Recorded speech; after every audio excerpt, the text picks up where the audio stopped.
Jokes, stories, and commentary heard on Scott and Val Save the Universe are not necessarily the opinions of this station, its sponsors, the network, or our broadcast partners. Now, a brief safety announcement.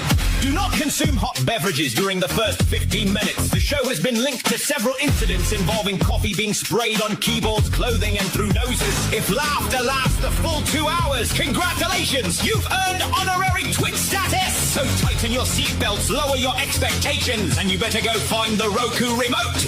This is Scott and Val Save the Universe!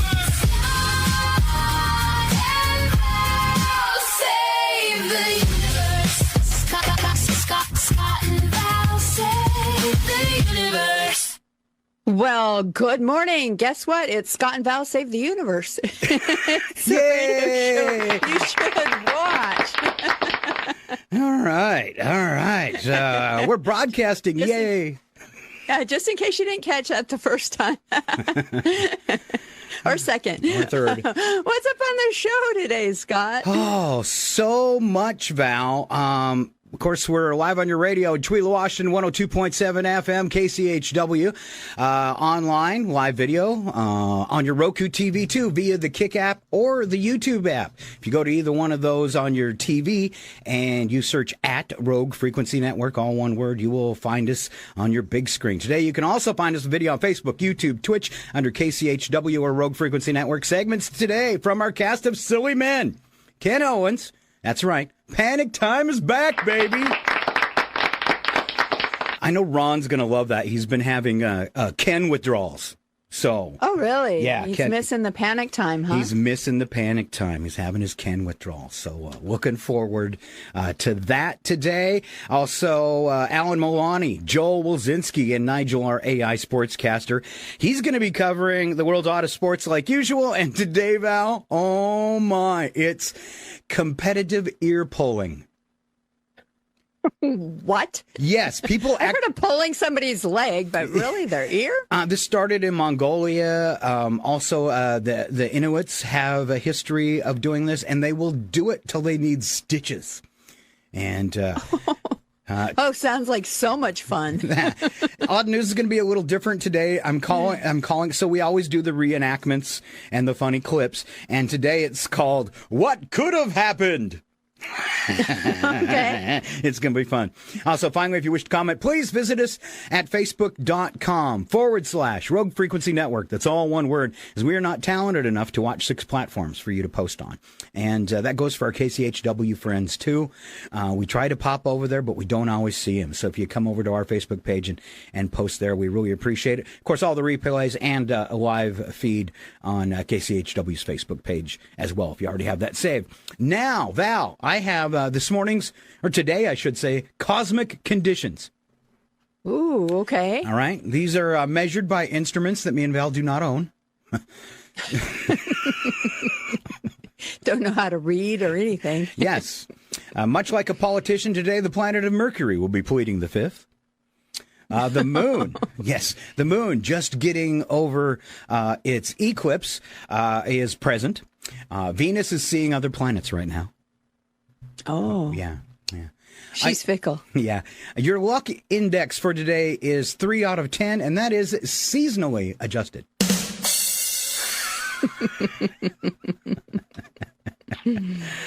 Let's see. General outlook for today. Your cosmic conditions are unsettled, much like you.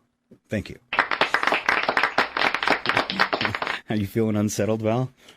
There are times I'm feeling unsettled, for sure. All right. Val gets this morning's first actual joke.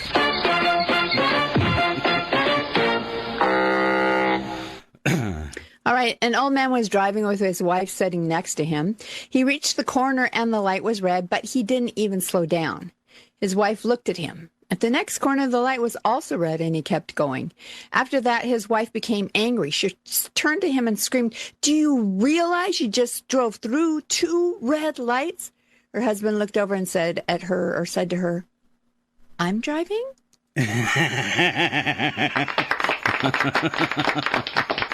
Does Brad do that? He's usually driving. Is he? All right. Yeah.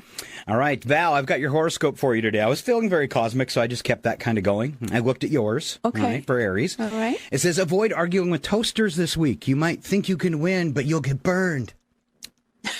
Every time. Every time. All right, testing Val's brain this morning. Val, I have some things for you. Each of these three things has something in common. All right? Seeing if you're awake. All right. Are you awake? No. No. I didn't know that was a requirement for employment here at this station. To be awake? Well, we all know Chuck Ritchie. I hope he's listening. All right. These three things, Val. Suits, Better Call Saul, The Good Fight. Ooh. I guess I never watched Better Call Saul or The Good Fight, but I'm going to guess that they're all shows about lawyers. Look at you. Big smile. Come on, give us a big smile. Not that big. Stop. Isn't smart. All right. Val, piece of trivia here. Can you tell this animal's gender by the noise it makes? The male grunts and the female hisses. What is it? The male humans?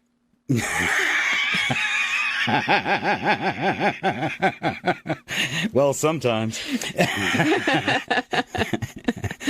The male grunts and the female hisses. I feel like there's a part of me that should know this, but I do not.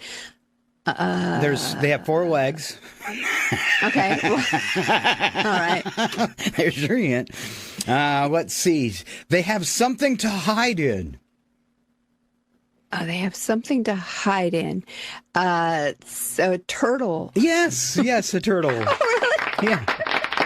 And turtle today, a very clever turtle. A turtle that ran away from home 12 miles. Wow. Yeah, that's in today's odd Can you news. call that running away from home? We'll get into it in just a second. All right. Okay. Watch out for that turtle, though. All right. Anything else happening, Val? Oh, goodness. What else is happening this morning? I can see you scrolling. I am scrolling. Just in. Okay. Just in. Just in. Scientists say that if a cockroach was the size of a man, it could scurry along as fast as 200 miles per hour. Nice. But even then, it couldn't catch up to a 3-year-old. That's true. All right. Usually give these to Val because, I know some guys out there that got crushes on her, and it's sexier when she does it. But it is what Scott thought about in the shower this morning. You can see from my fresh dew, I did take one, too. Thank you very much. Oh, right. Nice. Look at you. Yeah. Happens every month and a half or so. And I feel like you blew dry or something because there's no curls. No. Ever since I took that medication and all my hair fell out, my hair has no more curl. Wow. Isn't that interesting? Yeah, they told me it would go back to normal, and it never has. So... If I lost weight and I'm losing my hair. And so, so I'm just waiting. Every day I check to see if there's some still there. Well, get worried when you see mouse-sized clumps like I did. It's scary. And you saw that mop I had, so can you imagine? I actually had to go get Drano for the shower. Oh, no. Yeah. All right. What I thought about in the shower this morning was first my hair as I was shampooing it, realizing, wow, isn't that thin? And then my next thought was, I wish that my car had two horns, Val. One for thank you and one for I hate you. Because they don't always see the way you wave at them. That's right. Then I thought about Benedict Cumberbatch while I was in the shower. I like that name. I've always liked, I don't know why, but Benedict Cumberbatch. It just always, I don't know, sounds so distinguished. And that's exactly what I was thinking about. But actually, Val, he's the only man in history to play Sherlock Holmes who has a name sillier than Sherlock Holmes. Thank you. just something about Cumberbatch. Yes. All right, we need a universal signal for the stuff in your trailer or tied to your roof is about to come loose and kill someone. I know, because, sometimes waving and pointing doesn't always get the message across. I wonder what they're going crazy about. Yeah. All right. There should be a dog toy that squeaks in a frequency that humans can't hear. You'd think they'd be able to make something like that. You. Yeah. Thank you. Brilliant. I think you could probably create and patent that. Yeah. I think you could. This is a new rule we should institute as well. Let's get a drum roll. Instead of torturing people for getting information, why don't they just get them really drunk? Did you hear things you never wanted to hear? That's right. All right. Nobody should ever spend more than $1 on a bookmark since they could just use $1. That one's so good. Thank you. It is. Why did you buy a bookmark? Just use $1. And the biggest thing I thought about, if someone farted in an airtight room, would it smell forever? Oh. That's what we do here. That's definitely a man thought. It deserves this.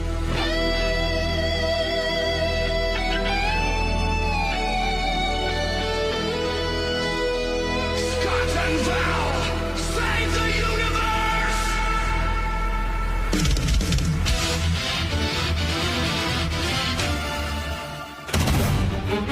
The stories you are about to hear are true. The reenactments are not!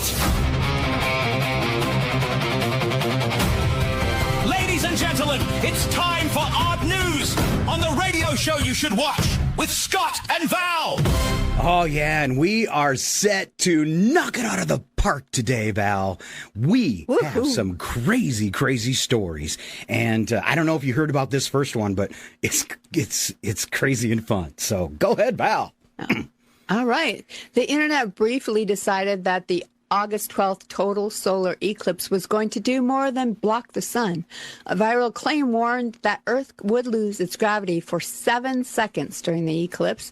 According to the theory, people should expect to become temporarily weightless, with some versions of the rumor suggesting that NASA was preparing for the event.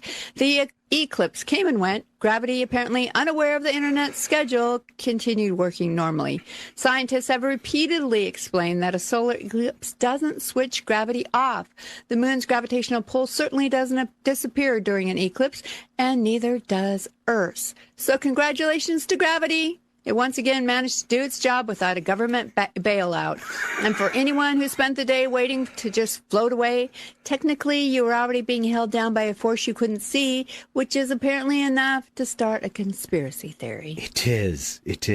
All right. So if you caught us at the beginning of the show, all today's reenactments are what could have happened. So, of course, what could have happened, Val, if we lost gravity? Wow. No way it's starting. I'm floating. Wait, this is too fast. No. Somebody grab me. Help. Wait, this is too fast. Bye. Oh, it should have been the White House. It'd have been nice if all the dumb people floated away. No kidding. Kind of like the Rapture, but for dumb people. All right. Another what could have happened. Teenager visiting Alabama's historic Fort Morgan apparently decided the souvenirs should be a little more historically significant than a refrigerator magnet. The juvenile stole 5 Civil War-era cannonballs from a storage area at the fort and put them in Grandma's checked luggage without her knowledge. Somebody else must have been carrying Grandma's luggage for her, I would think. This is so heavy. Why won't you carry it for me? Let's see. TSA discovered the unusual cargo at Gulf Shores International Airport when an X-ray showed several large opaque objects in a suitcase. The largest cannonball, roughly the size of a grapefruit, and weighed about as much as a shot put. TSA offers initially weren't sure whether they were dealing with live explosives. Authorities eventually determined the cannonballs were inert and traced them back to Fort Morgan through identifying paint markings. Grandma told investigators she had no idea cannonballs were in my luggage. So what happened here? The fort got its cannonballs back. Nobody was charged. Grandma presumably learned that the phrase, "Can you pack this for me?" deserves a few follow-up questions.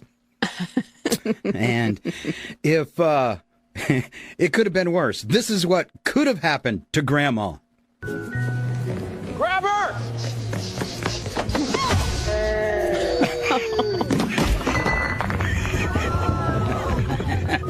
Oh, poor Grandma.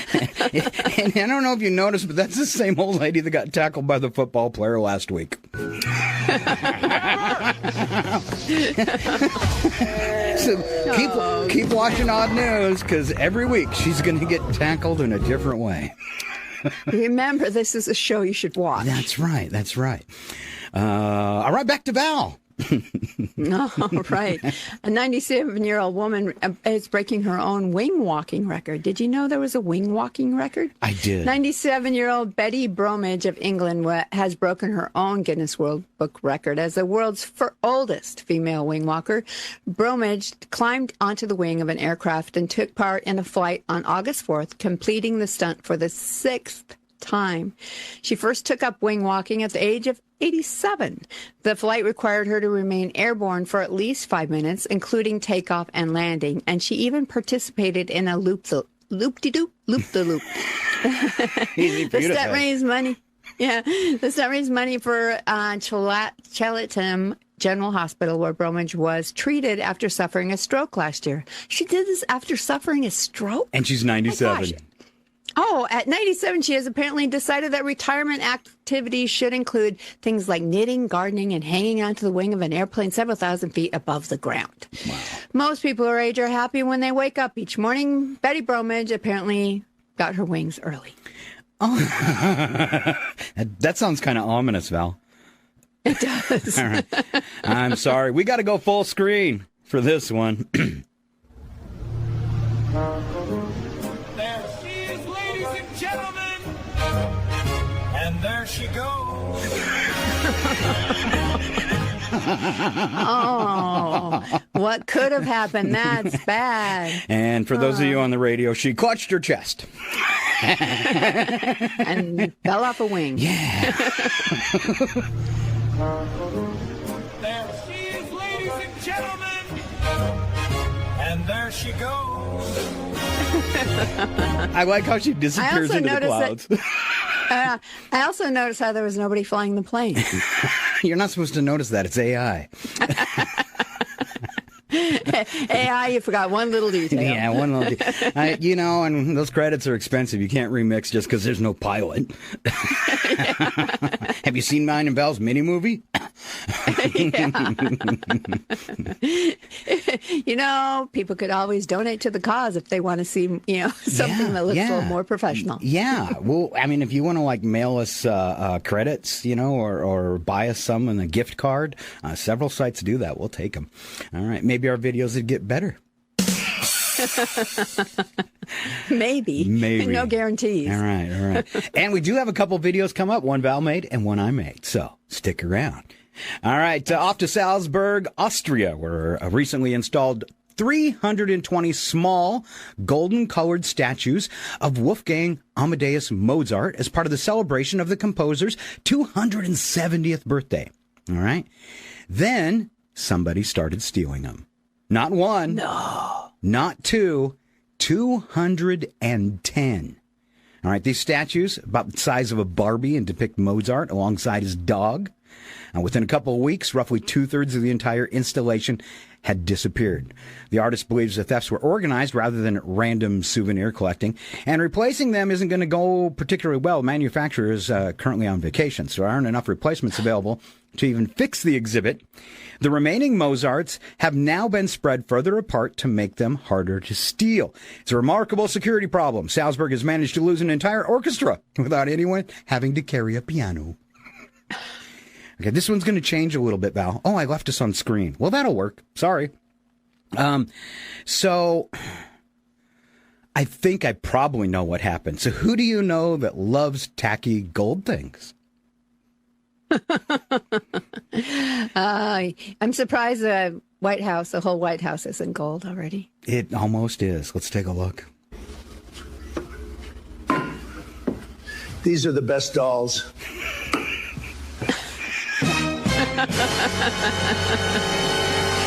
Cheesy and gold? He's got it. Breaking news.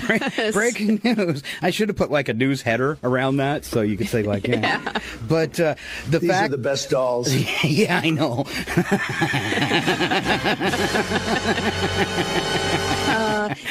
The thing is, I wouldn't be surprised. The fact that AI generated that one and did it to a T right down to his voice without, saying that's you're violating someone's rights. I guess it's because he's so public. That must be. But, he takes people's gold medals. Why wouldn't he take these gold statues? Exactly. I bet you there are 210 golden Mozarts in the White House right now. They might be down in the basement in a closet that he visits. Yeah. He has so much, gumption or whatever, that he would just set them out in the open and dare anybody to do anything about it. Yeah. I made those. Yeah. I make the best dolls. All right. Concert, Val. This is awesome. Oh, in Halberstadt, Germany, there's a musical performance that makes even the longest concert you've ever attended seem like a radio commercial. It's a composition by American composer John Cage called Organ ASLSP, meaning as slow as possible. The performance began in 2001 and is scheduled to continue until the year 2640. Whoa. That's a total running time of 639 years. The latest chord change took place this month. One additional organ pipe was added, changing the chord from 7 notes to 8. The single musical change represented roughly 4% completion of the entire performance. The next scheduled chord change isn't until October 2027. Tickets are already being sold for the final note in 2640, although if you're planning to attend, you may want to leave a little extra time in your schedule. Yeah, I've already got my ticket. Oh, all right. Nice. Yeah, I'm pretty excited about it.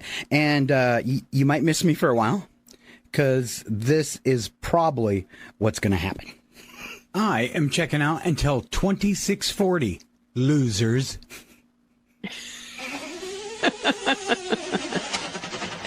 All right, shut the lid. Oh, welding it shut. Oops. Oh, God, don't try to put yourself in a time capsule. It was a cryopod, and it exploded. Like many things that Scott makes, it blew up. It blew up. I don't make things to blow up. They just happen to blow up. Because I'm not as good as I think I am with electronics. There you go. Next time, go for a time travel machine. Ooh. Yeah, they really had a hard time putting me in a pod. All right. It was more of a barrel, but I'm small, so I fit. I've never had a problem with putting you in a barrel. I know.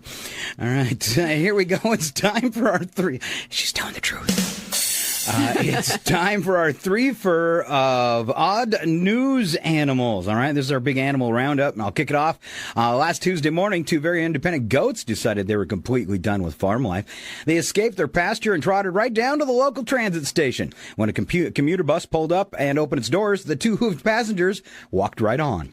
Transit officials say the goats were looking for a direct route to greener pastures, literally. And how'd they do it? By simply following the crowd of people.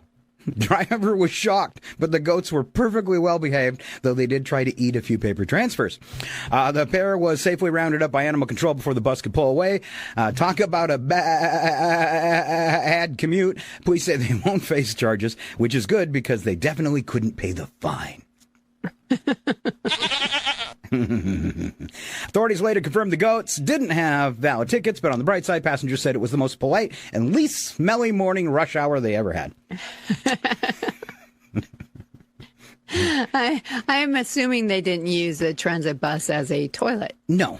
They just walked in and then they walked out. I don't know how they got them out. It didn't say, but yeah. Fun. That was cute. Yes. Cute. Yes. All right, Val. Over a 2-week period ending this past Thursday, this high-speed reptile managed to escape her backyard enclosure and travel a whopping 12 miles away from home. How? By just putting one tiny foot in front of the other, relentlessly, for 14 straight days.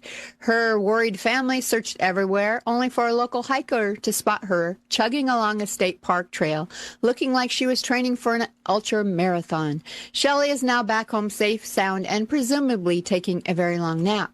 And in case you didn't hear us early, Shelley is a turtle. Shelley the turtle. I moved it in Moving at an absolute blistering pace of 0.03 miles per hour, local police reported they technically couldn't cite her for speeding. You know, could you imagine being a turtle? You hate living in your aquarium or terrarium or whatever it is. So you bust out and you hoof it to the state park. 12 miles, and somebody snatches you back up and gives you back to your owner. I mean, that's got to be one depressed turtle. I bet he's still not eating. I gotta tell you a story though, similar to that. Okay. We find a turtle in the backyard, and we just, never see turtles on the farm. So it's like, oh my gosh, this turtle must have wandered away from the creek. And so Brad takes the turtle, puts him back down by the creek, and then finds out later that was a tree turtle. And he probably didn't appreciate that. Heading for trees, and it probably taken him 3 days to get that far. And Brad just returned to him. You're a little overweight. You need some exercise. That's horrible. I didn't know there were tree turtles. Could you imagine if one fell out and hit you? What's a lump on your head? I got hit by a tree turtle. A tree turtle. Did you know turtles could fly? Then why do they live in trees? All right, let's round out our three-fer and put it all together for you. High school football player in Arkansas got the unexpected addition to his equipment during practice. A 2-foot-long, venomous cottonmouth snake in his helmet. Oh. Yes, the player had been wearing his helmet for nearly an hour when he noticed something wasn't quite right. He handed the helmet to the assistant coach, who told him he had a problem. Coach discovered the snake hiding behind the padding. Oh, my gosh. How do you not get bit in the head?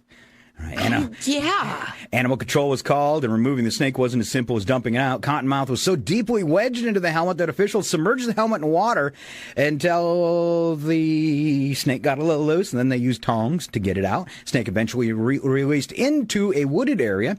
Player wasn't bitten and continued practice without a helmet, which is probably the first time a football coach has added check for snakes to the equipment inspection. Oh, my gosh.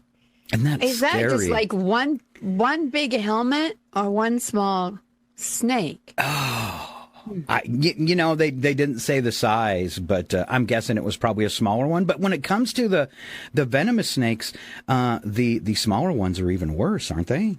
Mm-hmm. I mean, they I are. would think. Yeah. And we were having a conversation. We went on a river or on a jet boat tour of the Snake River, and one of the stops, this gal, I guess last year, had reached into the water to adjust something and got bit by a rattlesnake. In the water? And yeah, wow. And had to be airlifted and everything, and it was a small rattlesnake. They said the problem with the smaller animals and why it's worse is they don't know how to conserve their venom. So an older snake will just bite, but make sure it has enough if it needs to strike again. The small ones bite and don't quit pumping venom into you. Gotcha.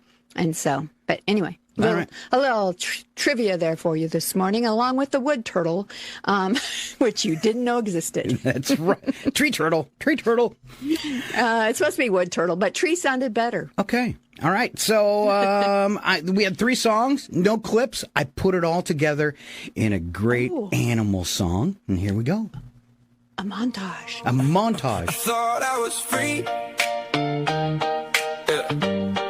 I thought I was free. Yeah. 2 goats busted out on Tuesday morning. Left the farm without a warning. Down to the station, heads held high like 2 woolly commuters. just catching the night. Bus pulls up, doors open wide. They hopped aboard with human pride. Didn't have a ticket, didn't have a clue. Just chewing on transfers like goats do. Driver said, "Oi, you two, get off." The goats just stared like, "What's your problem, boss?" They'd escaped the farm, they found the street. They traded hay for a transit seat. I thought I was free, I thought I was free. I kicked down the gate and I ran for the street. I thought I was free, yeah, look at me. I'll just hide here behind this tree. I thought I was free, I thought I was free. Everybody's running but nobody sees. You can hide, you can run, you can crawl, you can flee. But eventually somebody calls the police. And Shelley the tortoise made a great escape. Took 14 days to leave the garden gate.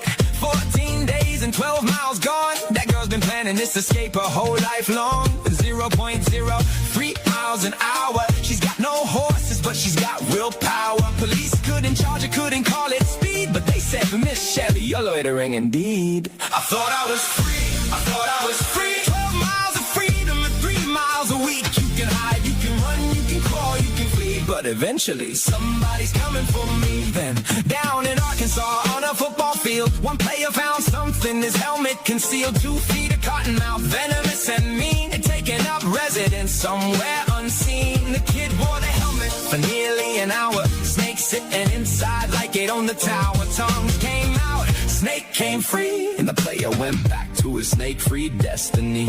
The goats wanted greener pastures, the tortoise wanted to see the world. The snake wanted a nice warm home on your head, and humans wonder why the animals want us dead. Everybody wants to disappear, everybody wants to get away, but the goat got caught on public transport, and Shelley took 14 days. The snake got evicted from his new home.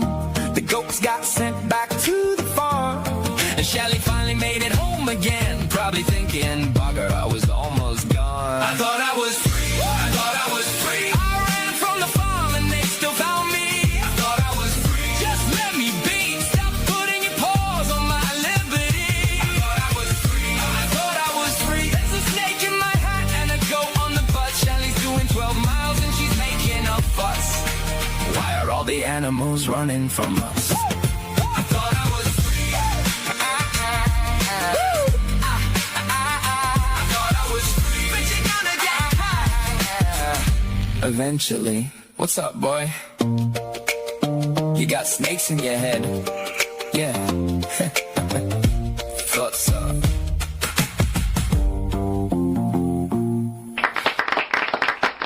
Good song, Scott. Good song. Thank you. I was not feeling it, and I was like, oh, how am I going to put these 3 stories together in a song? And like kind of, dreading that work you have to do kind of thing, because I was tired.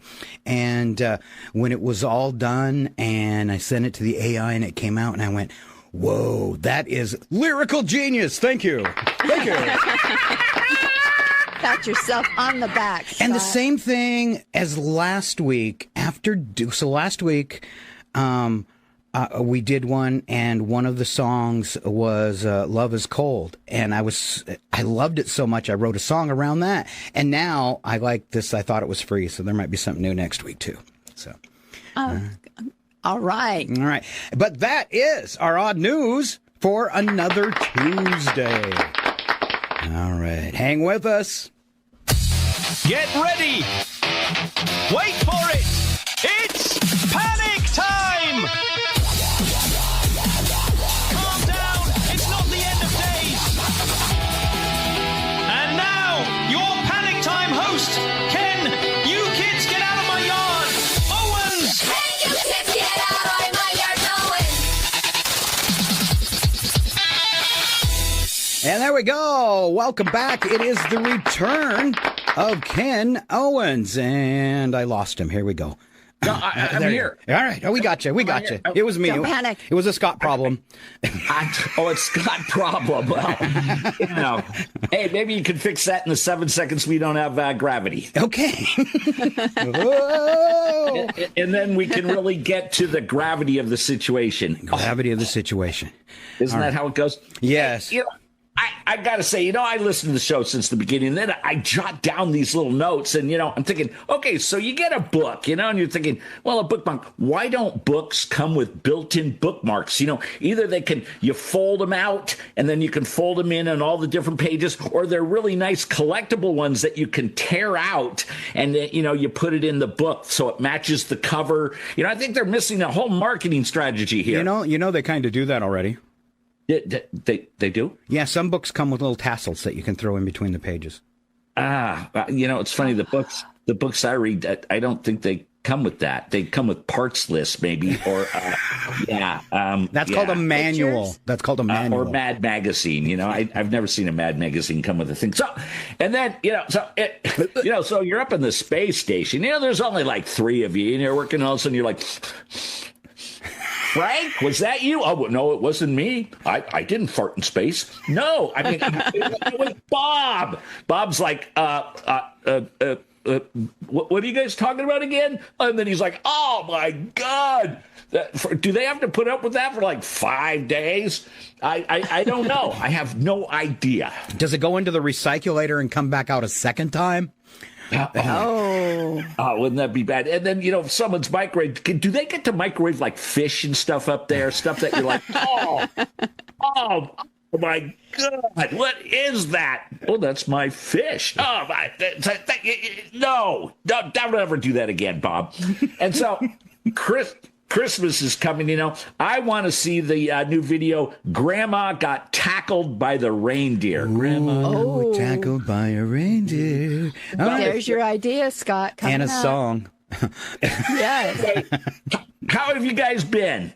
Good, much better than you. Much better than you. We were talking last week at how your first panic time back would probably be about when your pet's hurt.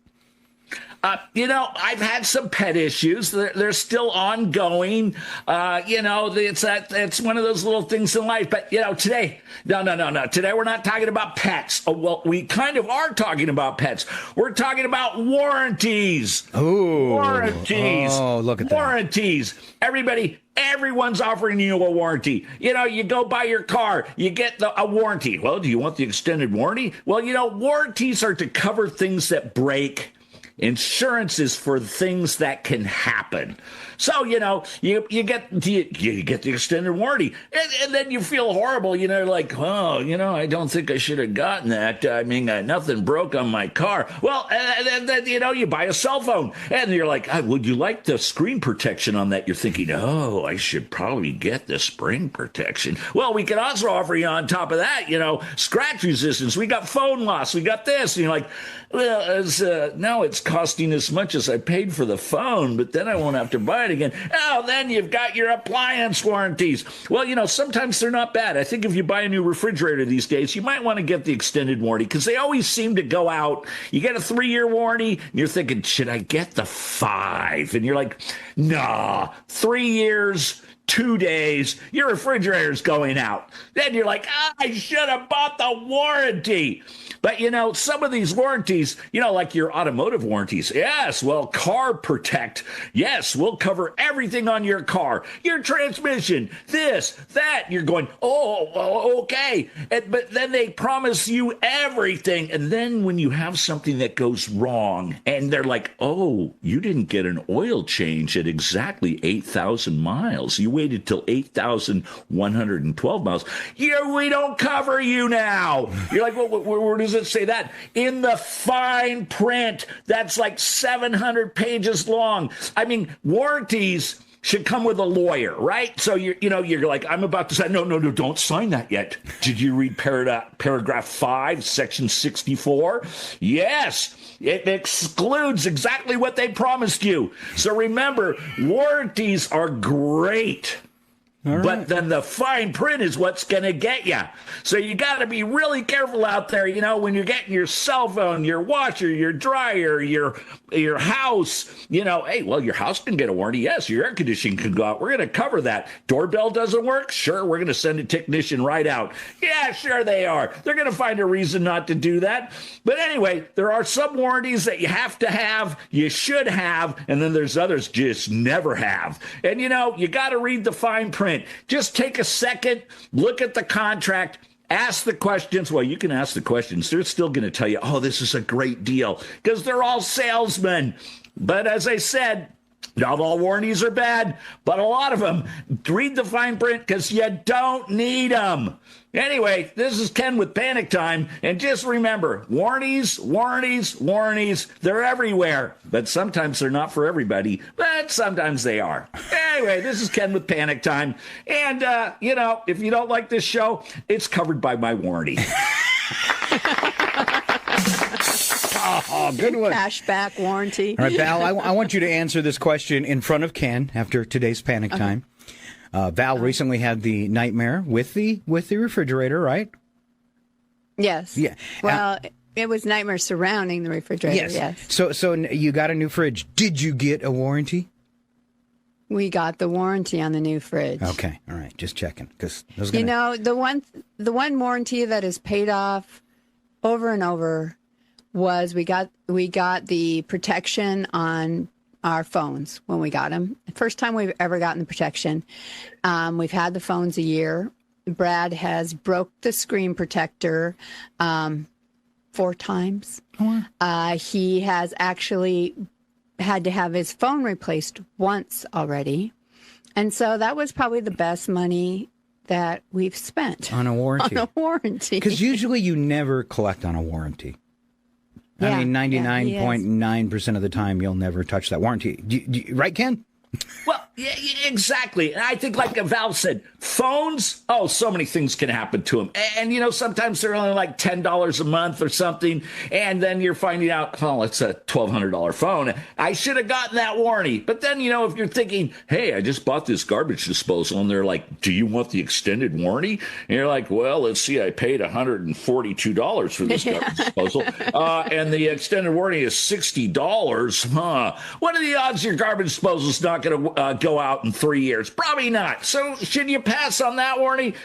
Probably. But, some people love warranties, so they want to pay the money. But I think on this thing with Val and her phone, great job, Val. All right. Once again, Ken Owens, and this week's Panic Time. So great to have you back, Ken. Thank you very much for being here. Well, thank you very much. It's great to be here, and, I'll be hanging around, but just not visually. I'll be listening. Oh, all right. All right. Scary. We've taken the warning. Once again, Bye. Ken Owens. Thank you, Ken. Hi, Ken. All right, we're going to go to break and say hi to our friends back in Chihuahua with some announcements. And when we come back, Mr. Alan Maloney and whacked out weather for this week. Stay right here. Scott and Val Save the Universe will be right back. They're probably heating up a chocolate teapot. I hate this job. It's total bollocks, isn't it? Their mum must have been real knackered after raising these two wibble-wielding squiffies.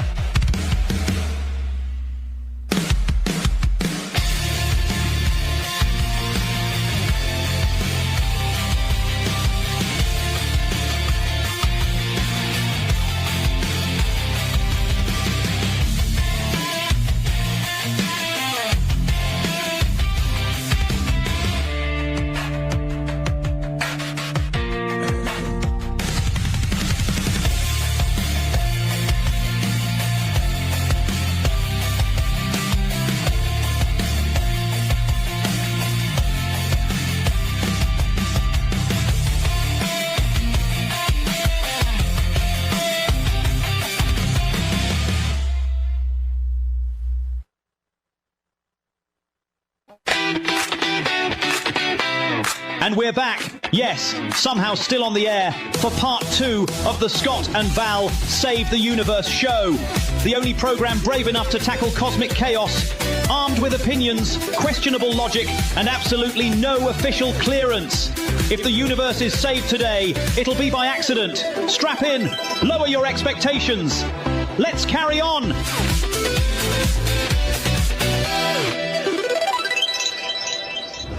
It's time for RFN weather. Here with your national weather outlook is Alan Two Shoes Milani. Alan, 2 Shoes, Milani!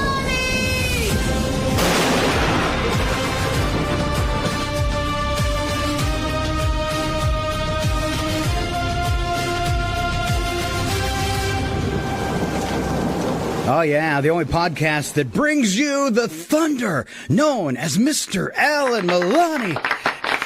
Welcome to the show, Alan. Dramatic it is. Yeah, I know. You've been way oversold. What's up, Squiffies? We're doing good, Alan. How about you? I can't complain, my friend. All right. Much better week. How's the smoke over there in your neighborhood? It's not bad. It's almost gone. Good. Well, it's died down quite a bit. The air quality is down to 79 instead of 230 like it has been. Whoa. Yeah, it's been crazy. Yeah, I have a buddy over there in Washington, and well, I have a few of them, obviously. But I was talking with Ron, and he was just saying how he when he steps outside, he feels like there's an elephant standing on his chest. Yeah, so, it's difficult. Especially for us elderly folks. Yes, sir. All right. Warm us up a little with your wonderful weather. All right, I'll do that. Good morning, everybody. It's Tuesday, which means it's time once again to find out what the atmosphere has planned for us this week. Judging by the forecast, apparently the atmosphere has been taking advice from Scott and Val. That kind of explains why none of this makes any sense. Let's start right here in the inland Pac Northwest, where summer continues to behave like it has a personal vendetta against air conditioning. Around the greater Spokane area and northward, we're looking at partly cloudy skies, temperatures in the upper 80s to low 90s, and a southwest breeze that could gust into the 20 to 25 mile an hour range in some areas. So basically, it's going to be hot, dry, and windy, or as we call it around here, fire season with a hairdryer. Yes. And there's elevated fire weather concerns in parts of eastern Washington today, so please be careful with anything involving flames. That includes campfires, fireworks, and Val trying to cook.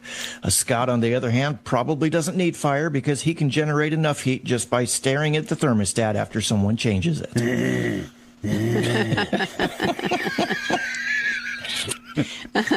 Or just put himself in a cryo pod and, the whole thing explodes. Yeah. I think we need cryopods. Did you see me catch fire earlier? I did not. Oh, you missed it then. I'm going to have to go back and rewatch. All right. Through the rest of the week, the inland Northwest stays mostly dry, with temperatures generally remaining on the warm side. So if you are hoping for a nice soaking rain to settle the dust and knock down the temperatures, well, the atmosphere has reviewed your request and filed it directly in the trash. Now, let's head east across Montana and into the northern plains. There will be a chance of afternoon thunderstorms, especially across parts of the northern high plains, with some storms capable of producing strong wind gusts. Meanwhile, further south, parts of the central plains and lower Missouri Valley are dealing with a risk of severe thunderstorms today. So if you're traveling through Nebraska, Kansas, Missouri, or surrounding areas, keep an eye on the sky, because nothing says road trip quite like watching a thunderstorm approach while somebody in the back seat says, "Are we almost there?" Down through Texas and the southern plains, the big story is still the heat. We're talking temperatures around the 100-degree mark or higher in parts of Texas, with heat indices making things feel even worse. At this point, Texas isn't having weather, it's preheating. If you're outside, stay hydrated, take breaks from the heat, and remember, if your car steering wheel is hot enough to cook breakfast, don't. That's not meal prep. It's a cry for help. Oh. Love cooking eggs on the roof, hood of a car, or the roof. Or even on the sidewalk. Yes. Right? Sidewalk eggs are the best. Tasty. Across Arizona and the stuff desert. like that. Yeah. Sorry. Yeah. Across Arizona and the desert Southwest, sunshine remains the dominant feature, which is great news if you're a solar panel. For humans, however, it's more of a hostile work environment. Phoenix will once again be demonstrating that the phrase dry heat's just something people say when they're trying to make 110 degrees sound less horrifying. It's kind of like saying getting hit by a truck isn't so bad if the truck is really clean.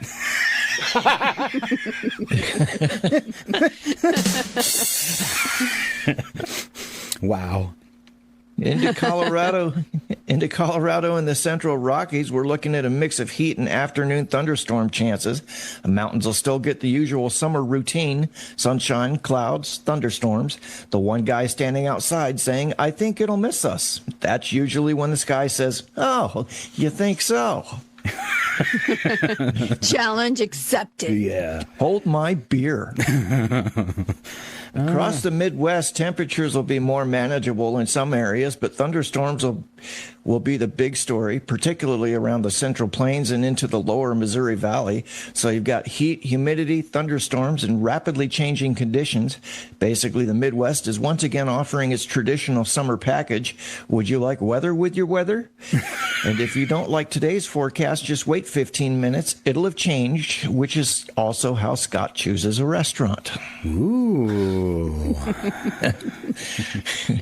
Our fickle friend women? Scott. Our fickle friends. I'm always just looking for the sale. For the sale. I've got a special. I've got a coupon. Yeah, I got a coupon, and they got a special. All right. Groupon, just pile them all on top of each other, see if you can get it for free. There you go. All right, some space news. Gentlemen, I've got a little bit of space news. Okay, all right. Beam me aboard. You ready? Yeah. All right, let's leave Earth behind and head out into the solar system this week. We're checking in on Saturn, and Saturn's forecast is looking, well, complicated. Temperatures in the upper atmosphere can plunge to around 300 degrees Fahrenheit, while winds can reach roughly 1,000 miles per hour. So if you're planning a weekend getaway to Saturn, pack a jacket. Actually, pack several jackets and a spaceship, and maybe don't go.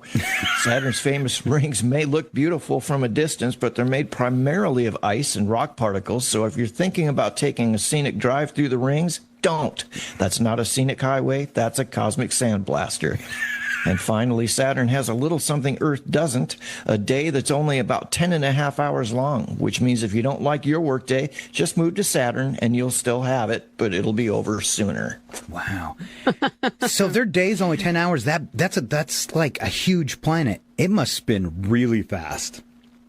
Right? Do the Well, if you've got Saturninians? 1,000-mile-an-hour winds, right? Yeah. Yes, sir. All right. Do the Saturninians get dizzy? Saturninians. Nice. I heard they don't like our. Saturnians. Yeah, I heard they don't like our show. let them eat static. Yes. Yes. Yes. All right. The one, the only, Alan Two Shoes Milani. Will you join us next Tuesday again, please, Alan? Yes, I will do my best, my friend. Thank you for having me back. All right. Thank you for being here. All right. Once again, Alan Milani. Have a great week. Whacked out weather. All right. Me and my sister are gonna throw out a few things, and then we're gonna play a song. But Val, I really wanted to do goofy holidays and special observances for today. There's some fun ones in there, especially the first one. Would you roll that out, and then we'll start our poetry. All right. And I'm starting with celebrity birthdays, correct? No, let's skip the birthdays today. There's no good celebrities in there. All right. It is Bad Poetry Day, a day dedicated to writing, reading, and sharing intentionally terrible poetry. Example? Why, yes, we have that. Yes, we have three. First, twinkle, twinkle, little star. I want to run over you with my car.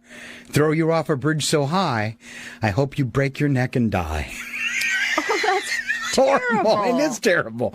That's why I did it. Absolutely terrible. Would it have been gentler if I had you do it? Rather blame this one on you. Okay. Gummy bears are chasing me. One is red, one is blue. One is trying to steal my shoe. Now I'm running for my life because the red one's got a knife. Hey, I like that. Oh, this is a great one, especially if you're in a breakup. Roses are red, violets are blue. I'm glad I finally realized I'm better without you. Oh. There you go. All right, Val, continue our list. All right, it's National Fajita Day, a celebration honoring the sizzle of Tex-Mex grilled meat served in warm tortillas and on a plate that could scald you. Don't touch the plate, it's hot. It's like, don't touch that plate, we just brought it up from hell. Pretty much. National Ice Cream Pie Day? Okay. National. I was going to make sure we were going back and forth here. Yeah, okay. National Ice Cream Pie Day, a food observance celebrating the combination of frozen ice cream pressed into a pie crust. I didn't know they did that. I did not either. Where do you get that? I know. I just thought, in a pie crust. Wow. I got another vacation coming up. All right. National Mail Order Catalog Day commemorates the anniversary of the first single-page Montgomery Ward catalog issued in 1872. All right. It's also Never Give Up Day, a global observance focused on cultivating perseverance and resilience through difficult challenges. All right. Sometimes I think, though, you should maybe give up. Sometimes. It's also Serendipity Day, an appreciation day for finding valuable or agreeable things by unexpected chance or good luck. Oh, I was so not ready for this next one. I could have had something like really, really cool set up for it, and I totally blew it. Oh, that's horrible. All right, it's Helium Day. I got all those sound effects, and I didn't have one ready for my voice where I could talk in helium. Helium Discovery Day. I'm surprised you can't mimic that though. I didn't want to. I was thinking about it. You want to hear me try? I'm on helium. Helium marks the anniversary of Fred. No, I can't do it. Because it kind of got British all of a sudden. That's like when I try to whisper sing. I actually start sounding British. I whisper sung a song, sent it into Suno, and I kind of sounded like David Bowie. Oh. Yeah. Okay. But it, it's just kind of weird. I'm still trying to find it, but is this it? Is that it? Yeah. There we go. I knew I could get close. Okay. All right. It's Helium Discovery Day. Marks the anniversary of French astronomer Jules Janssen first detecting the element in 1868. And for those of you that don't know, that was a really long time ago. How's that? Great. Let me make my voice deeper now. All right. Last one. I can't pronounce wine. All right. It's Pinot Noir Day, a wine observance dedicated to tasting and enjoying the specific thin-skinned red grape variety. Speaking of thin-skinned, I don't know. I just thought maybe you'd have a joke, Val. No. Okay. All right. Well, missed the opportunity. You missed the opportunity there, didn't you? All right. If you listen to the show every now and then, we like to mess around and write tunes. Val, I'm going to play your song. What was your inspiration for writing this hippie girl song? So I got a set of crystal singing bowls, and I've been learning how to play them. And I mentioned to my son one day, I'm like, God, my shoulder hurts. I think I heard it playing the singing bowls. And he's like, Mom, that has got to be like the most hippie thing I've ever heard in my whole life. And so that's how I ended up with this song. All right. Here we go. My sister wrote this. It's called Hippie Chick.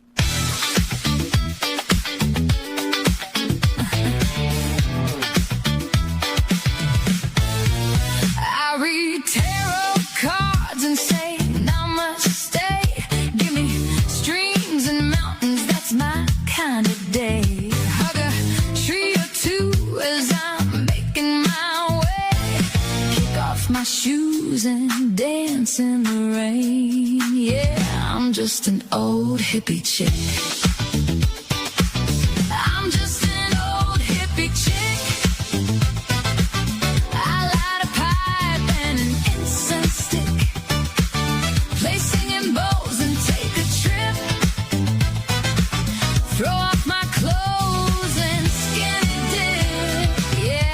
Just an old hippie chick. I tend a little magic, lose track of time. Got moonshine in a jug and grapes on the vine. Wear my old tie-dye like it's Calvin Klein, and toast Mother Nature with homemade wine. Yeah, I'm just an old hippie chick. I'm just an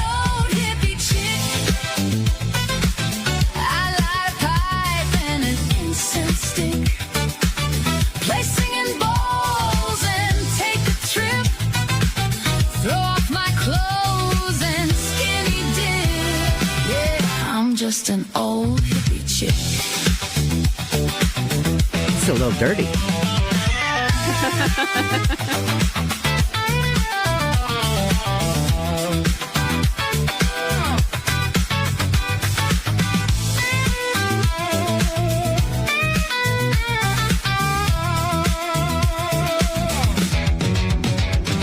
The secret to being a hippie ain't the tie-dye that you wear. It's living life the way you want and not giving a damn who cares. So if somebody tells you who you're supposed to be, just flash them the peace sign and tell them lovingly, kiss off. Yeah, we all wanna be old hippie chicks. We light a pipe and some incense sticks, play singing bowls and take a trip. Let's take off our clothes and skinny dip. Yeah, we're all just a bunch of hippie chicks,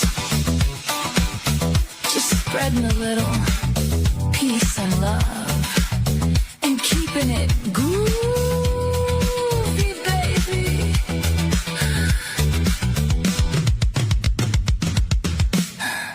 Oh my goddess, I think I just hurt my shoulder playing these frickin' bowls.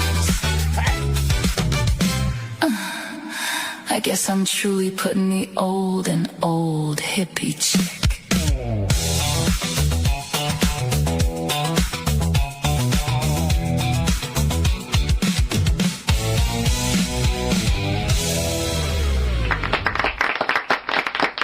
All right, so I want to know how you got your cat and your singing bowls into the video.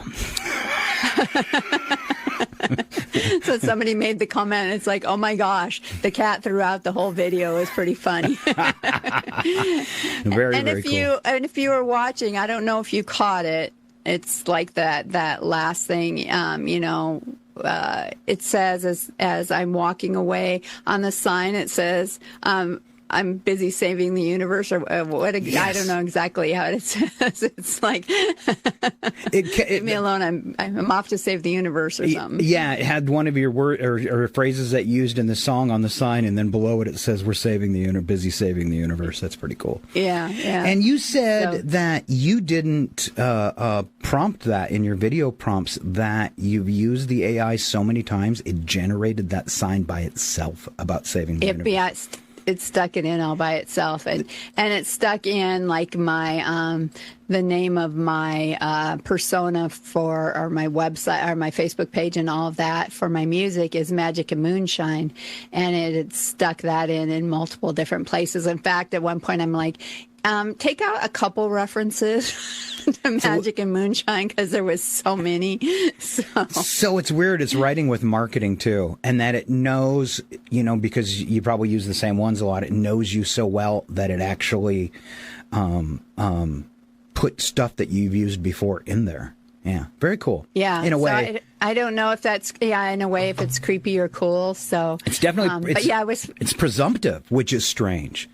It's presumptive. It truly is thinking. It's like, hey, I'm doing this for this person, and they always like this. I'm going to go ahead and toss it in there too. That's just kind of weird. All right. Yeah. So I did notice, watching it now, with a few days separated from when I first made the music video, is that groovy is spelled wrong. Don't you hate that? I always feel like I should, when you finish a music video or any kind of video, like even our mini movie, you should let it set for a week and then go back and look at it again with fresh eyes, because you always find something you would change. All right. Yeah, exactly. Well, if you stay with us to the rest of the show, me and Val were both playing songs today. I got one, and I sing on it. So you might just want to get some earplugs at the same time. All right. It is time for another one of our awesome friends. Ladies and gentlemen, the show that goes nowhere yet somehow everywhere is about to astound you again, live from the tropical country of Belize. It's your RFN entertainment guy, Joe. What? Joe Wools. Joe Wolchinski. No? Woolzinski. Close to Doc, then? It's time for Ski by the Sea on Scott and Val. Save the Universe. All right. I love this part of the show because Joe Wozinski joins us. And Joe, I never get to go anywhere. So when you join us on Tuesdays, I feel like I've went somewhere, like, to a tropical country. Oh, good. Great. That's great. That's cool. I'm glad I can do something like that for you guys. Oh, wait a minute. Whoa. Oh, my anti-gravity belt. Are you losing gravity too? Apparently everybody liked that this morning. They said I should have got my warranty, and I didn't.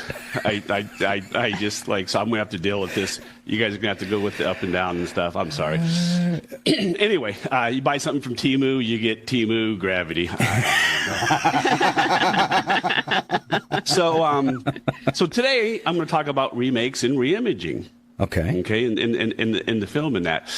And is there really, I think it's a thin line of the difference between AI script writing and reimaging, remaking a movie that's already been written. Okay. Because there are the thing is there are plenty of screenwriters out there who have numerous scripts. Like me myself, I have numerous scripts. I have over 30 scripts I've written that they're there for for you to maybe call me and talk to me about. But anyway, what we're going to do is we're going to talk about remakes. Plug into what? I'm not getting the reference. I'm going to start sending it. That was a plug for me. Okay. I get it now. I'll tell you what. I'll start sending an email every morning explaining the stupid stuff I'm going to do. And then maybe explain your joke while you're doing it. Thank you. That might work too. Okay. Scott and Val, what I'm about to do is talk about movie remakes. Okay. Which is a movie that was maybe made years ago, and then somebody remade it. We good? Oh, We're good. Okay. Excellent. Okay. With you. All right. This is the top 10 popular remakes from 2001 and 2026. Ocean's 11. That came out in the year 2001. Remake of Ocean's 11, okay. 1960. One George Clooney, one I think Frank Sinatra. Yes. Yes. The Departed came out in 2006, and Internal Affairs 2002. It was I think that was a Korean. There has been a couple of them, but but also look at the gap in the time 2002, 2006. Okay. The Jungle Book, 2016. Disney's The Jungle Book, 1967. My favorite Disney film. Love it. I love the songs and The Jungle Book. I'm not completely against remaking and reimaging. I grew up with, the Planet of the Apes, the original franchise. I love it. I've seen them, numerous times.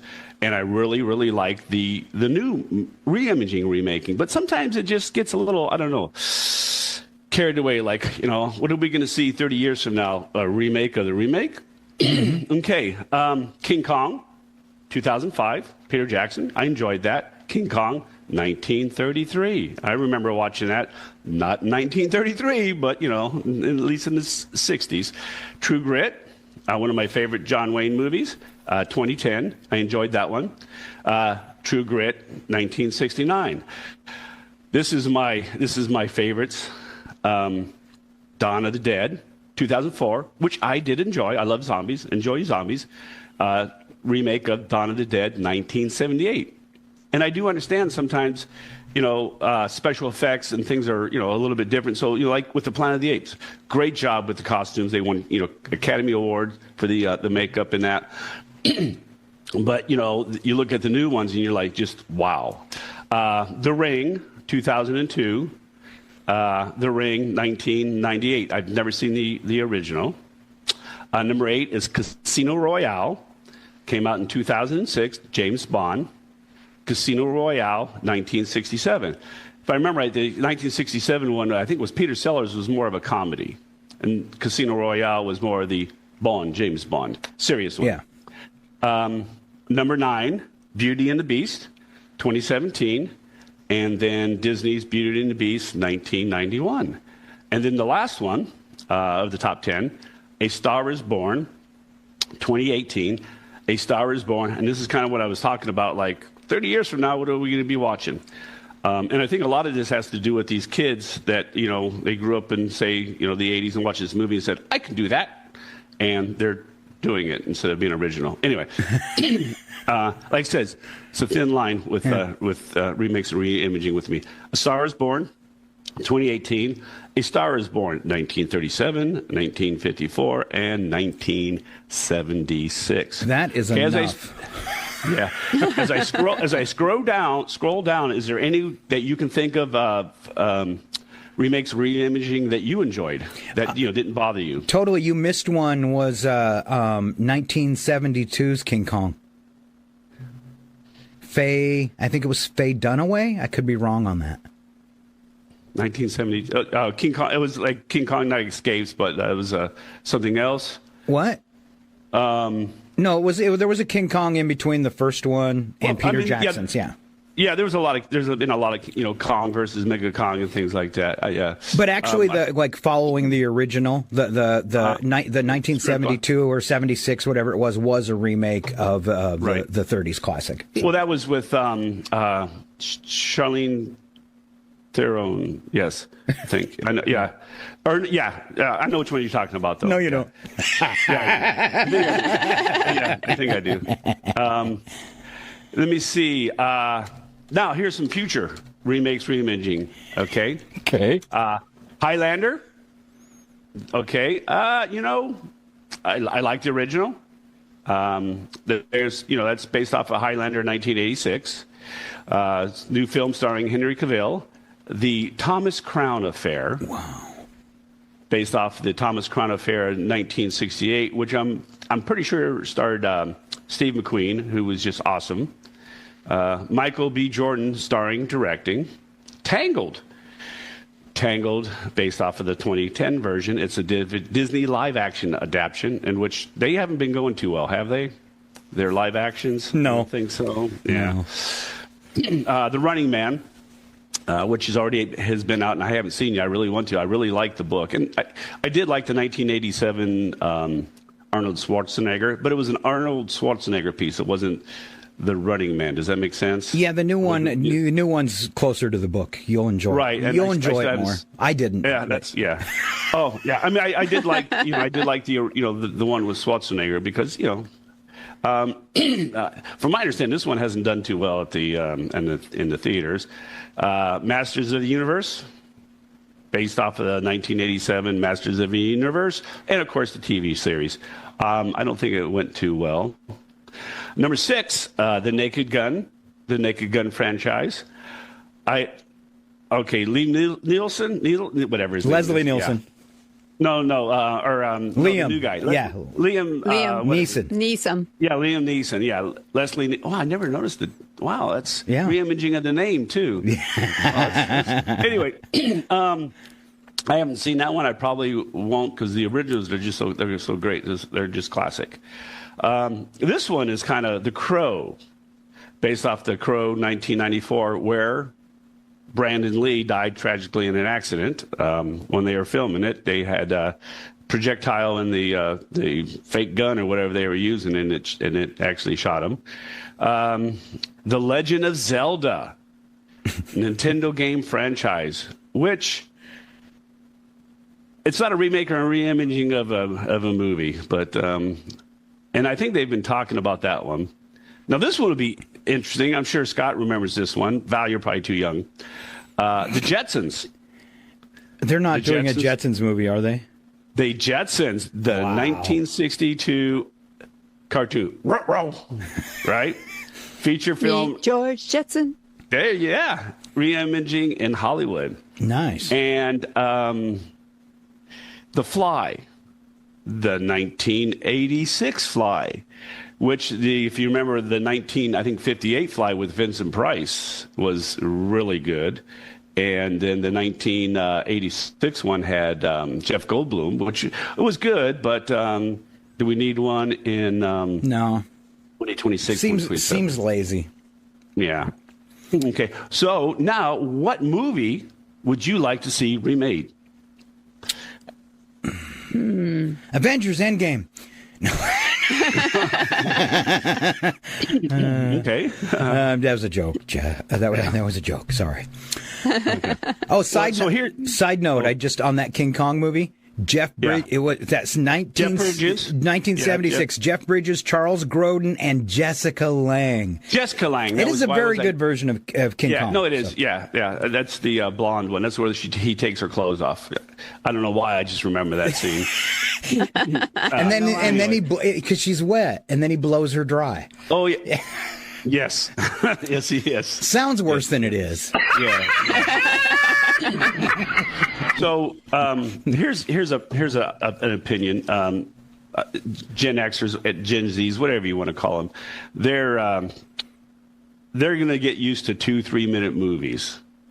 I think that's the future. They're not going to sit through a 2 or 3 hour movie and stuff like that. So there's a possibility that they're going to remake our podcast here in the future. And hopefully they do a heck of a lot better job than we do. Yeah, totally. I'm with that. Maybe in the future we'll be funny. And good looking. And good looking. And taller, Scott. Yeah, taller, good looking. Yeah, I like it all. All right. Well, I got to go because this belt just... Oh, there you go. You're losing gravity again. It's just crazy. Those people with the conspiracy theory were spot on.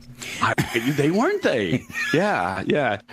Oh, wait a minute. I got a probe with my alien, so I got to go. All right. And we will see you, or at least have a recording of you next week, right? All right. Yes. Yeah. I'll be unavailable next Tuesday. So yes. All right.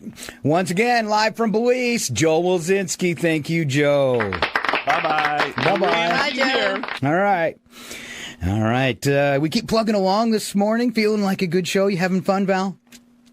Oh, I'm having fun. I'm just having a little technical difficulty there with my camera. All right. I'm doing a time check. We've got Nigel coming up.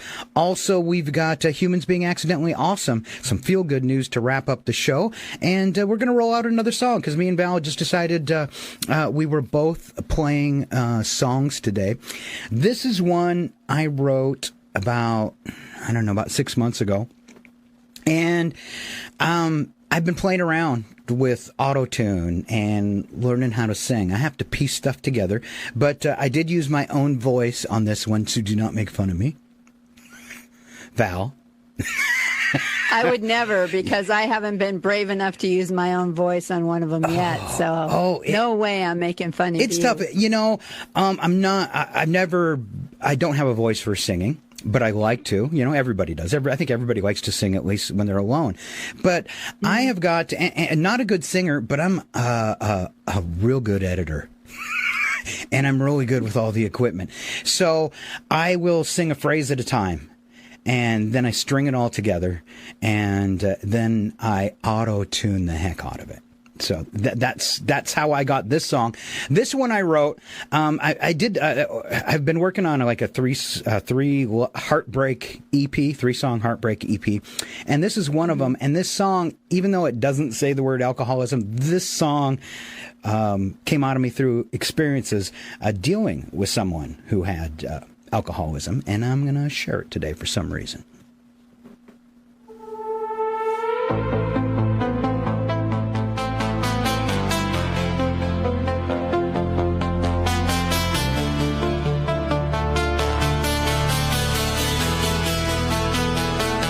If you love something, set it free. For me, it was you. The rest just history. You clung to the dark. I held a hand out for you. Destined for failure. Just we two. I still look for you. A mist is all I see. I still feel you. The ghost of your arms wrapped around me.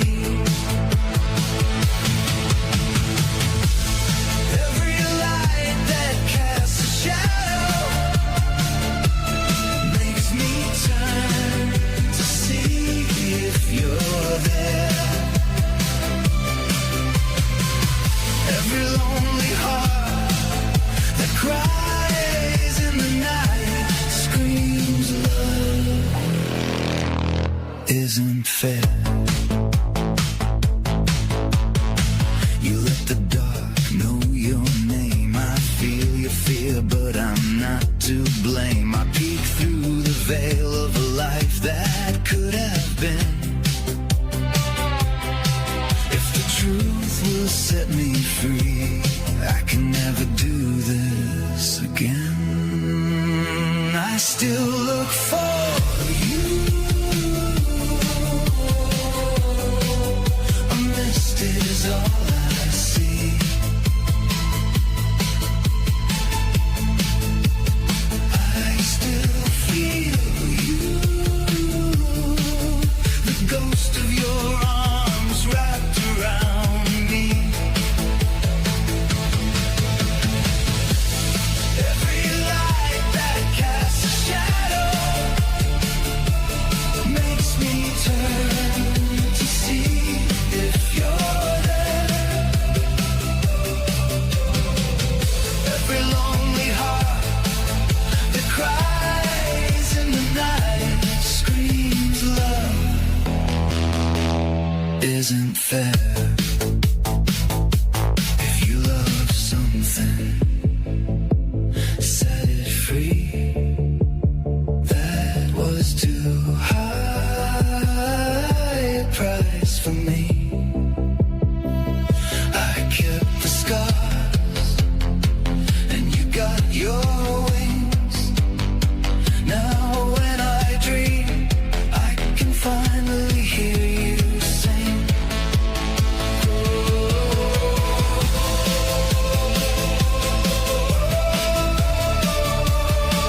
Now when I dream, I can finally hear you sing. And if you didn't notice, I love Europop. I always have since 80s Europop. It's the bomb. All right. No. You want to make fun of me? You can, Val. All right. I think No, that might I have would been- never make fun of you. Oh, I mean, we pour our heart and soul into our songs, and I don't think that there's perception around AI, as we all know, and but when it comes right down to it, the heart of the song, the lyrics of the song, the soul of the song comes from us, and so. So yeah, I would never make fun of your songs ever. All right, thank you. Born in Pain. Yes. All right, for some reason, I pour my soul into this too, like a whole bunch. But it's fun, and today came out awesome. It's time for Nigel. Good day, ladies and gentlemen, sports fans and people who have clearly wandered into the wrong program. I'm Nigel Wobbleton Teacup IV, your superior AI sportscaster. And once again, we delve into the glorious world of competitive nonsense. Our first tale is perfect for elderly school teachers. It's ear-pulling competitions, a competitive sport in which two people sit facing one another, grab each other's ears and attempt to pull their opponent across a line. Apparently wrestling wasn't painful enough. The sport has been played at festivals in places including Mongolia, where variations of traditional ear-pulling contests have been held as tests of strength and endurance. There are weight categories, officials, and the rules are wonderfully simple. Grab the ears. Now pull! So if you're good at ear-pulling, what exactly do you put on your resume? Excellent communication skills. Strong team player. I can remove a man's head sideways. And if your opponent has cauliflower ears from wrestling, that's not a handicap, it's a bonus! Next! Cycle ball! Cycle ball is essentially soccer, except everyone is riding bicycles and nobody is allowed to put their feet on the ground. 2 players per team ride specialized fixed gear bikes around a small indoor court, attempting to smash a ball into the opposing goal using their wheels or occasionally their heads. That's right, football without feet. Finally, a sport with more opportunities to fall over! The bikes are specially designed for the sport, allowing players to balance, accelerate, and even ride backwards. The ball can be struck at speeds approaching 55 miles per hour. That's like taking a cannonball to the face. Brilliant! The World Cup for Cycle Ball is a gold sippy cup and no TV coverage! And finally, to America, a country which has apparently decided that school buses aren't dangerous enough when they're carrying children, so race them! School bus racing has featured figure 8 events where full-sized buses thunder around a track, crisscrossing paths at speeds that turn yellow school buses into modern art. There is something wonderfully American about taking a vehicle normally associated with packed lunches, homework, and dread, and then entering it into a motorsport. The buses are enormous, they are cumbersome, they corner terribly, and two of them charging towards one another on a figure 8 track is precisely the sort of thing that makes the British quietly say, "Blimey, look at the crazy Americans again." The great thing is, these aren't those short buses! So there we have it. 3 sports proving once again that humanity has invented the internet, landed on the moon, and then spent the afternoon pulling someone's ears. I'm Nigel Wobbleton Teacup the Fourth for the Rogue Frequency Network. Until next time, if it can be timed, scored, or scorned, somebody somewhere will call it a sport. Off with you then! Now scat! Now scat!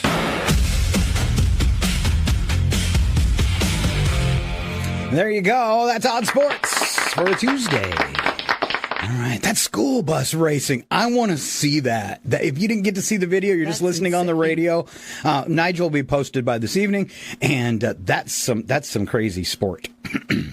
That is. You know, they have the demolition derby boats out at State Line. That's pretty fun to watch, too, because they go in a figure 8 with those and see who has the most smashed up boat. And they do not pull them on trailers. It's just boat on the ground, going as fast as you can, seeing who you can smash. What's pulling the boat? Oh, it's just a car. Okay. So, all right. I was like, yeah. Okay. All right. I've seen it with travel trailers.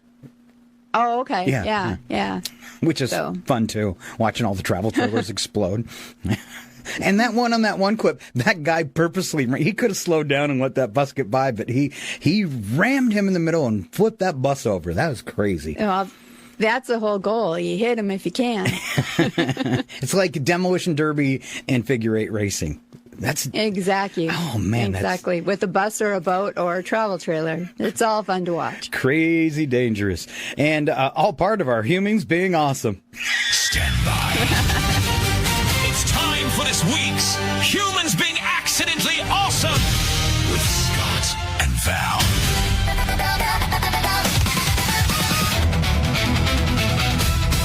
Stand by. All right, here we go. We're wrapping up the show with stuff that will make you happy instead of all that bad news that gets delivered to us. And Val put together this week's stories, and I want to thank her for that. And I don't know if it's number 3 or 4. When I read that story, Val, I started crying. Thanks a lot. Yeah. All right. All right. Let's get some of those feel-good tears going. And why don't you kick it off, Val? All right, over in Salem, Oregon, Kirk Alexander ordered a pizza from his local Domino's almost every single day for over a decade. The staff knew his order by heart. But when 11 days passed without a single order, night shift driver Sarah Fuller felt something was off. She wasn't trying to be a detective. She just thought maybe he'd switched to a diet or lost his phone. But Sarah decided to stop by his house after her shift anyway. When she noticed the lights and TV were on but no one came to the door, she called 911. Paramedics rushed in and found Kirk on the floor having suffered a life-threatening medical emergency.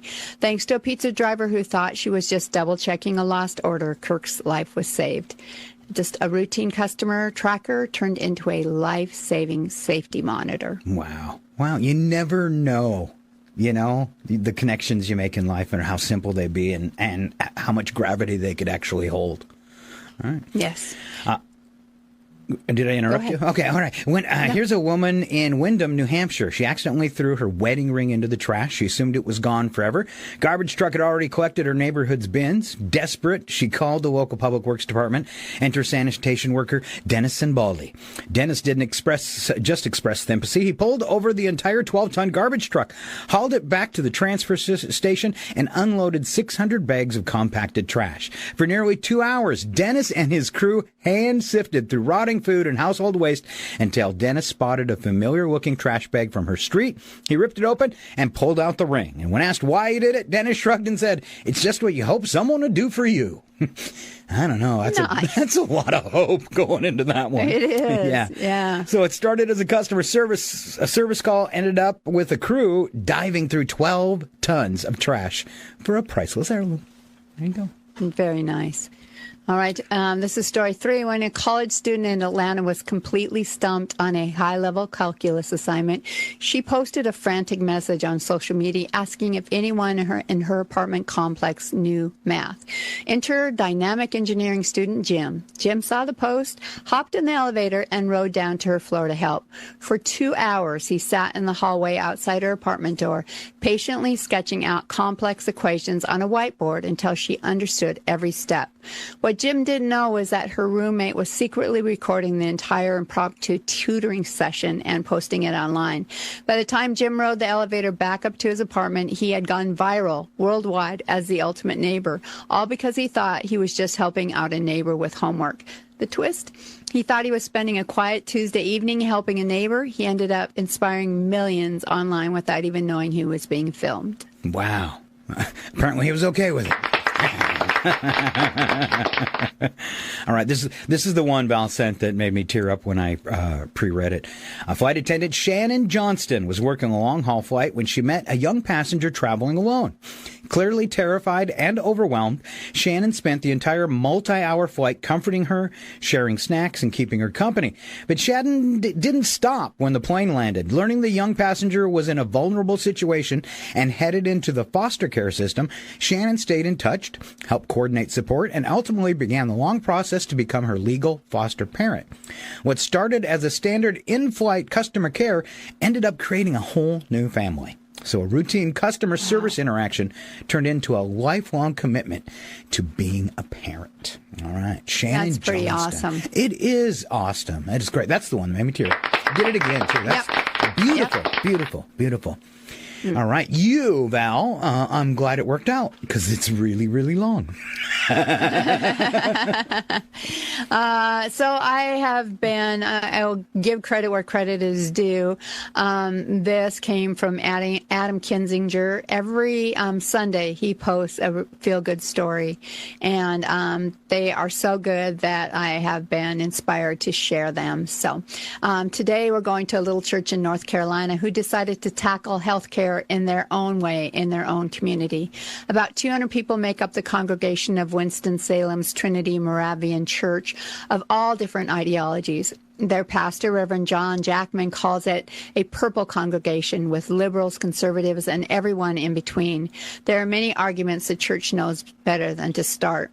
As a pastor, Jackman meets with people regularly. During the pandemic, he kept hearing the same thing. Families just couldn't cover their medical bills. So he brought his politically divided congregation an idea. He suggested raising money for a nonprofit called Undo Medical Debt, which buys unpaid hospital bills away collection agencies do in bulk for less than they're worth. But instead of collecting on the debt, it forgives. And the math is incredibly impactful. One donated dollar wipes out about $100 of a stranger's medical debt. Trinity Church set out to raise $5,000, a goal modest enough to achieve, but large enough to erase $500,000 of medical debt in the community. And the checks started coming from everywhere.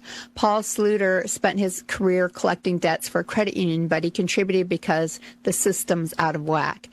Catherine Coe is a conservative who works in the accounting department of a hospital, but she gave too because we're all just one medical debt from financial ruin. They hit that goal in 6 weeks, and Jackman called it the easiest money I've ever raised. That was back in 2022, and they have not stopped since.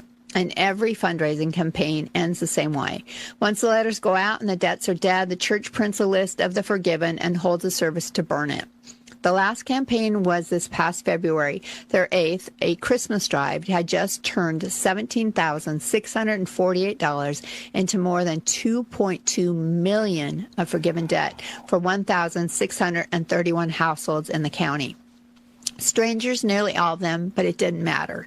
Jackman still stood up front and proudly declared that we act to forgive the debts of many of our neighbors. It's okay.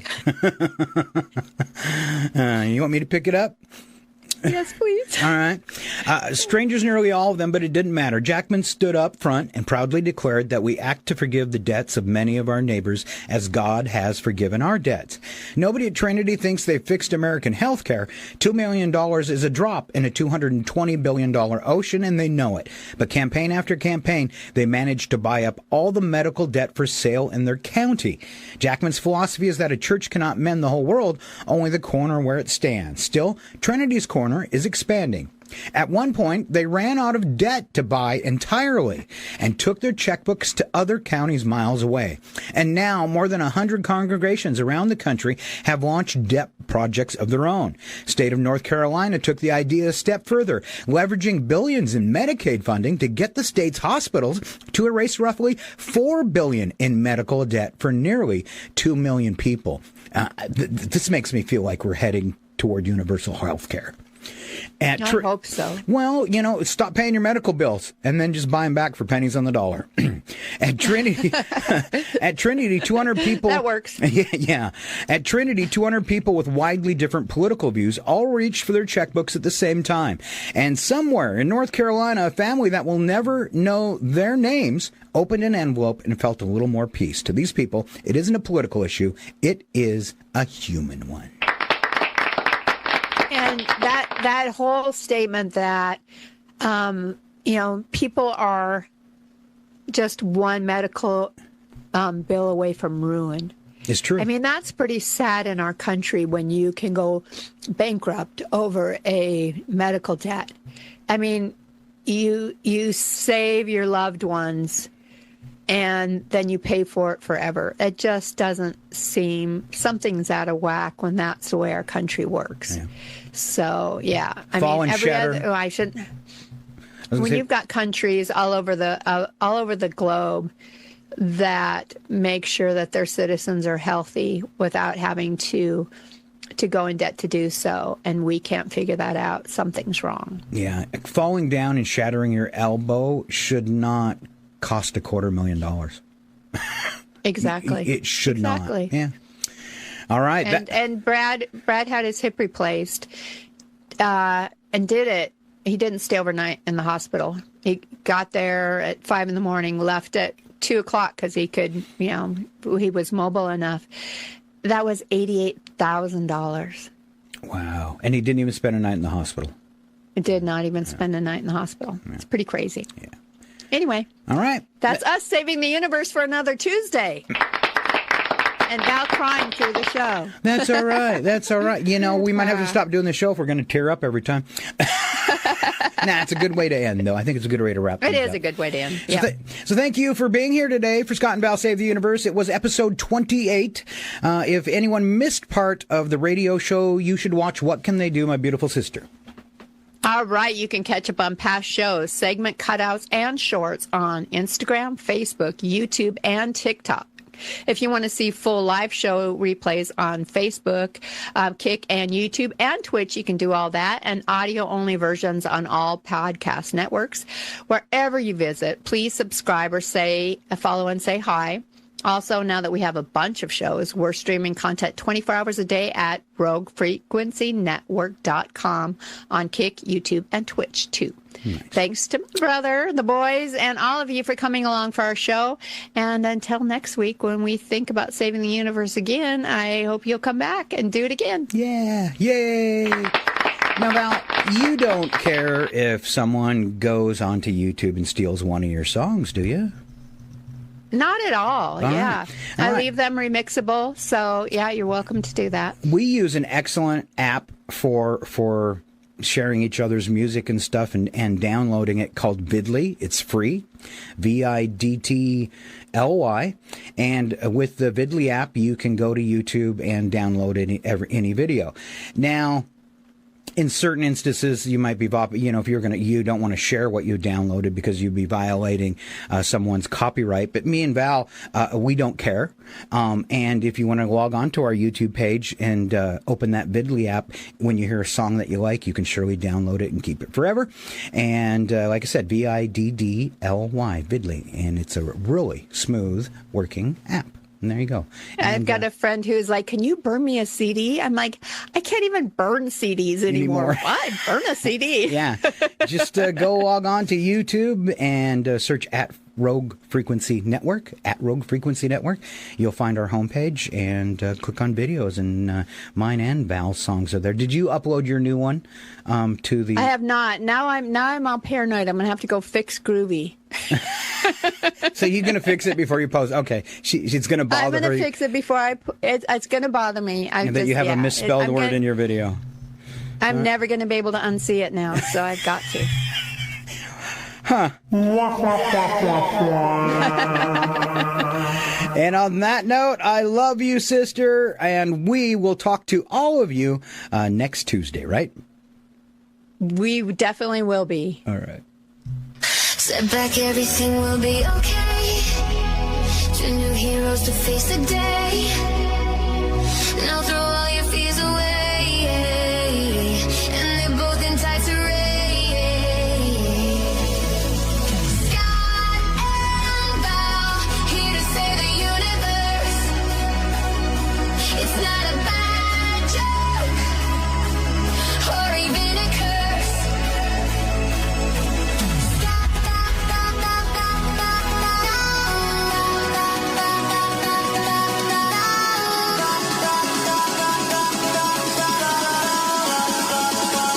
Scott and Val save the universe.